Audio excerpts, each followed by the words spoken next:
All right, everyone, there's been a massive Catholic sex abuse scandal in the nation of Chile. The Vatican, this time, is not responsible for it and is actually the entity looking into it. Apparently, what happened is that there was various abuse going on. We're talking about like the Judas Iscariot thing, like prostitution and rape, sexual assault, molestation, the whole nine yards. And it was systemic. Apparently, it was happening all too commonly across parts of Chile.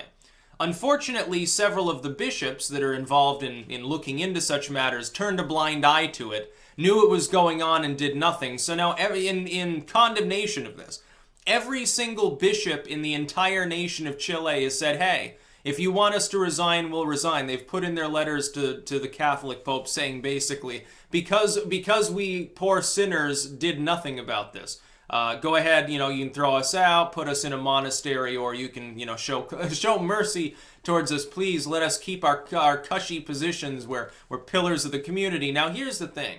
Like, when you bring up sex abuse scandals in the context of Catholicism, a lot of times, like, Catholic zealots will tell you, oh, priests abuse people at lower rates than the general population. Now, he's like, number one, where's that statistic coming from? Number two, yeah, okay, if you have a scenario where people are shielded from their own wrongdoing, from the consequences of that, because in some of these cultures, what are the police going to do? They're going to investigate the fucking village priest? I hate to say it, but in a lot of rural or suburban areas of Latin America, that's never going to happen. The priest would have to walk down the street with his pecker in his hand in order to have anyone investigate anything. He would have to be flagrantly in violation of Catholic doctrine or the law in order for that to happen. If it happens behind closed doors, it's basically say 3 Hail Marys. We have this problem even in the United States. You look at the Satanic Panic, for instance. There were instances where Christian ministers, people who are not only religious Christians, literal ministers or pastors, abusing members of their congregation. What does Ma and Pa America, Middle America claim? Oh, they must have been like working for Satan. They're part of the secret satanic underground. There must be a rape dungeon in the church basement or something. It's a den of iniquity. They just couldn't wrap their heads because of the time period, because of the religious composition of the country. They simply couldn't wrap their heads around the concept that someone who's religious can actually do bad things. Because in their mind, it's all spooky, like God superstition, and it could never happen because God wouldn't let it happen. That's basically the naive nature of them at the time. It's the naive nature of many cultures. Now, it's not just Catholicism. Let's not, kid ourselves. It's basically any religious group that has significant numbers of highly religious individuals within it. But it's a rather large scandal. When you've got every bishop in the country, especially a country it's like, 90% Catholic, 95% or some insane number, when every bishop is tendering their resignation, saying to the Pope, basically, do with us as you will, that's pretty significant. Now, we've got to look at the different ways in which the popes over recent history have dealt with sex abuses. It's to Francis's credit, at the very least, that he's conducting an investigation. We'll see if that actually leads to anything. Because you'll remember, Pope John Paul, his response was, oh, well, this is a terrible event. Basically, oh, I feel sorry for you. This should never happen. It's immoral. Who does he put in charge of probing the sex abuse cases? Pope Ratzinger, who at the time was a cardinal. Really, really great idea. And then, of course, John Paul kicks the bucket. Ratzinger becomes Pope, and he's Ratzinger. I can't even remember what his papal name was, but he's just Ratzinger. He's the Nazi Pope. He was a member of the Nazi youth. He literally.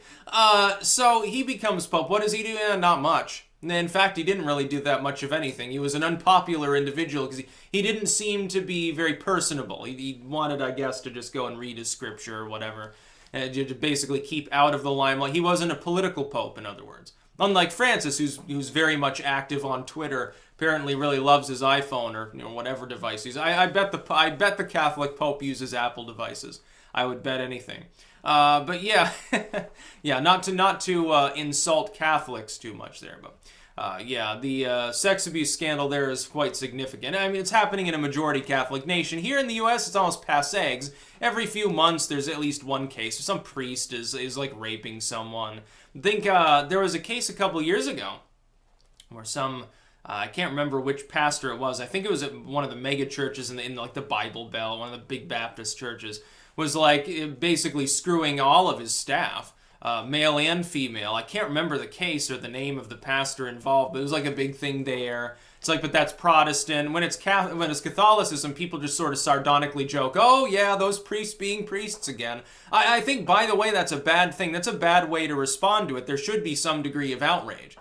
You have an organization, the Vatican is a for-profit organization. Now, when Francis is saying, well, don't worry, we're going to get to the bottom of this, we had a super secret Vatican meeting and a super secret Vatican ongoing investigation in Chile, and we discovered this abuse. It's primarily for PR purposes. It's basically, hey, this is going to blow up in our faces.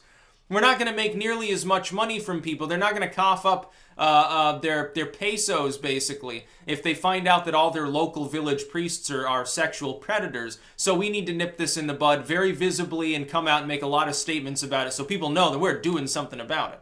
But that's about money. It has nothing to do with morality. The Vatican is a for-profit entity. By the way, insofar as religious structures like that are for-profit, it's not a bad thing per se, but it is going to corrupt them. Or it's going to corrupt them according to the morality of the average religious individual, depending on their religion. Of course, some don't really care. You look over at India, right now they've got the rise of what amount to Hindu megachurches at the moment. You know, all of these little, what are they called, ashrams or something, and you have these like godmen, like a Nithyananda. It's like, oh yeah, I can levitate and stuff, and oh yeah, come back to my room and I'll give you private teaching, basically, is the tale with him. And this happens. It's not just Catholicism. That's the other thing. If you're critical of religion, of organized religion, you can't be just too critical of one to the exclusion of others. Some people on the right do this with Islam. It's like, yeah, there's plenty of problematic shit going on there. Why don't you take a look around at some of these other churches and synagogues and stuff and temples and the weird shit that goes on from time to time in them? You've got to keep a wary eye out on all of these people because they all tend to be charlatans. I do mean that, if they're part of an organized religion. I'm not saying spiritual, I'm saying they have proclaimed themselves to be in a position of divine given authority. If they're claiming that, I'm going to be suspicious of them, generally speaking.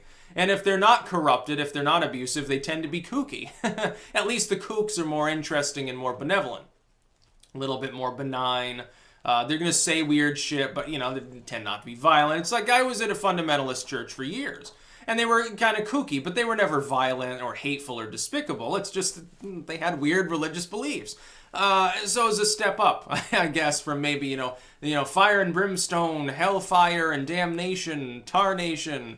Everyone's going to hell, basically. I'm going to hell too, and praise Jesus for sending me there. I deserve it because I'm such a sinner.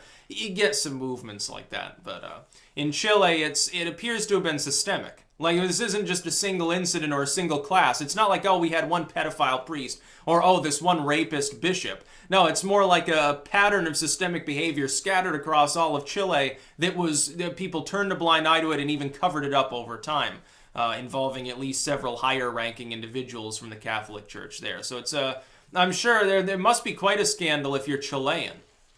Probably 10 times more shocking to a religious individual down there than from afar looking at it through a computer screen. That's about all. Peace out.